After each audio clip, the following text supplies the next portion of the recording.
Yo, yo, yo. I can't walk. I don't have some cool intro, so let's just get to the start of the show. I didn't hear Get At Me Dog at its initial release because I was too busy listening to Southern classic albums like Juvenile's 400 Degrees and Trick Daddy's Thug.com during that time. The first time I heard DMX was on the next single, Rough Riders Anthem, because that song was on the radio all day, every day. I loved that song, so it kinda hurt me when I found out X didn't like it so much when he made it. And that was one of the fastest songs I wrote. I wrote it in about 15 minutes. And I actually didn't want to write it.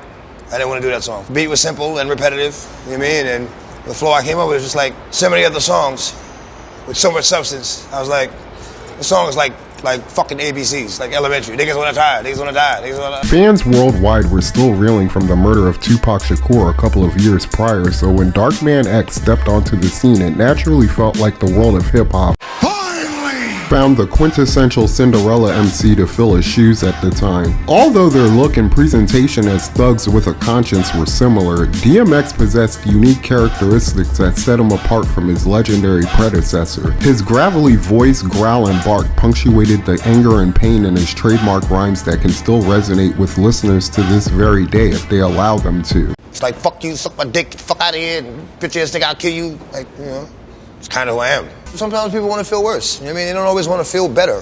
Like however the fuck you want to feel, there should be a song that helps you feel that way. You know what I'm saying? That you could just ride to and then, you know, just feel like you want to feel. Who the fuck wants to be happy all the time? You get taken advantage of all the time. Nobody will take you serious. Happy all the time. Fuck out of here. Women love DMX so damn much that if a dude kinda looked like him from the late 90s through the mid 2000s, it was almost guaranteed he was getting laid. The guy just had to fit this description. He's black. Go on. He's bald. Does he look like a bitch? What? Does he look like a bitch? No! And have some sort of muscle definition, and he was Home free. Like a bird. in the suburbs. I know that look had the white girls flocking. It's him.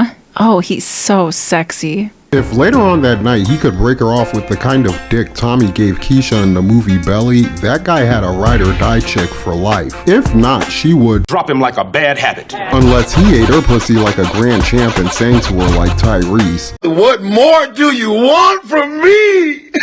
With all the guys wanting to be him and all the girls wanting to be with him, it was no surprise to me that DMX would also have a film career to go along with his music. X's natural charisma shined through in his portrayal as Tommy from the movie Belly. That's your man. That's your man. I like Belly up until Tommy becomes Muslim because I still lose interest in the positive parts leading to the end of the movie even when I watch it today. The positive scene in the chicken joint with Nas is so boring. I count how many times DMX licks his lips every time I watch it to keep me awake through it. I always felt like DMX should have said something at the end of it as a shout out to LL Cool J like, Ain't nothing like when you put vanilla ice cream on your chest, let it melt down in your genitals. I never seen and refuse to watch Exit Wounds because I don't like Steven Seagal as an actor.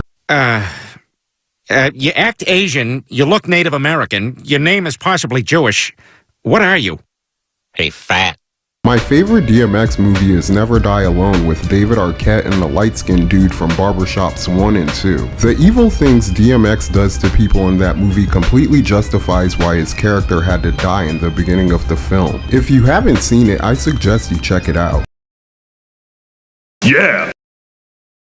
Of course, I feel DMX will be remembered most for his music. Dropping 2 #1 albums in 1998 and 1 more in 99, I look at his first 3 albums as masterpieces. My favorite DMX album's the first one, It's Dark and Hell is Hot. I know this song's on DJ Clue's album, but the Rough Riders Anthem remix has been in my head since he passed away, so I gotta sing the hook. My dogs don't stop, y'all dogs gon' drop, and then we gon' shut them down, open up shop.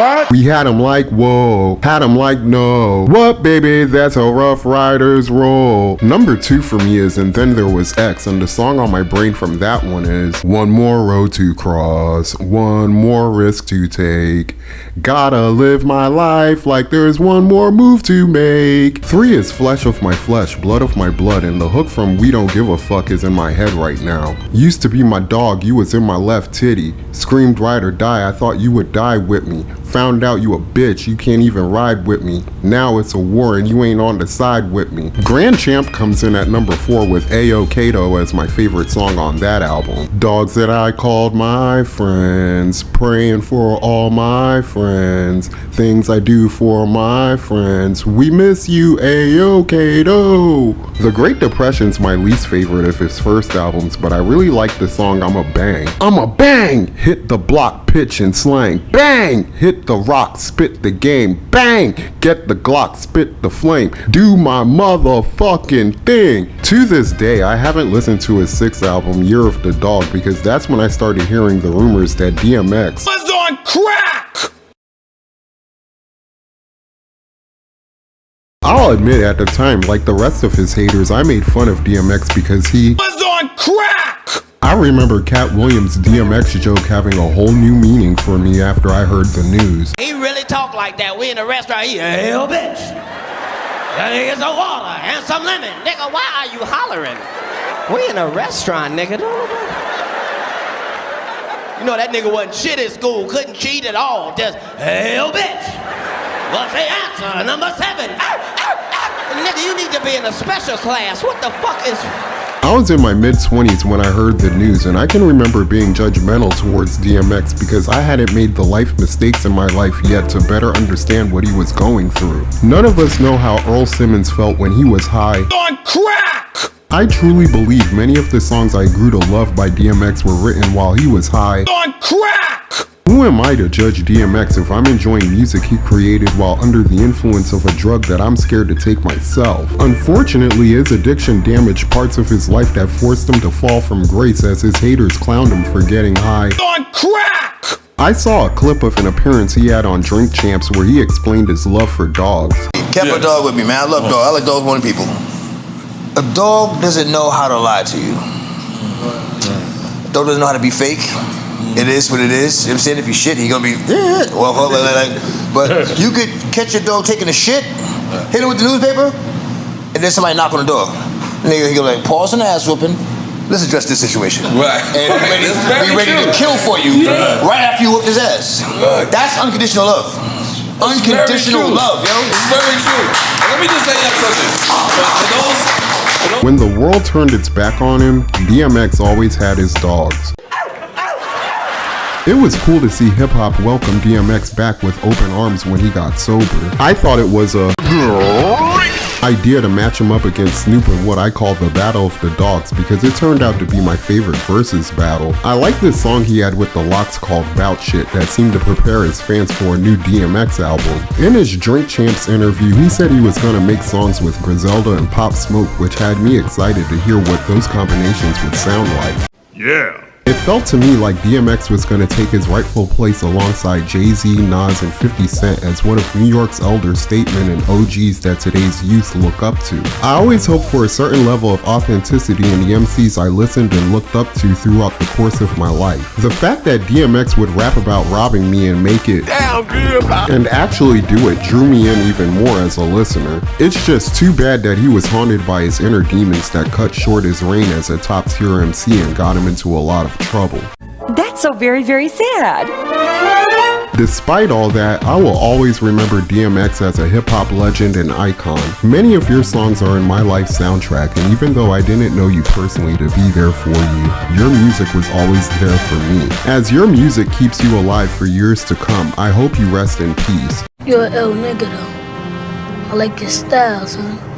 And that's all I have to say about that. If you enjoyed this video, hit the like button, please subscribe, and tell me what you think in the comment section below. Peace. I'm Audi 5000. Those who wish to follow me, I welcome with my hand. Thank you for being a friend. And those are my thoughts for this video. But then again, what do I know? I'm just an old crippled bastard.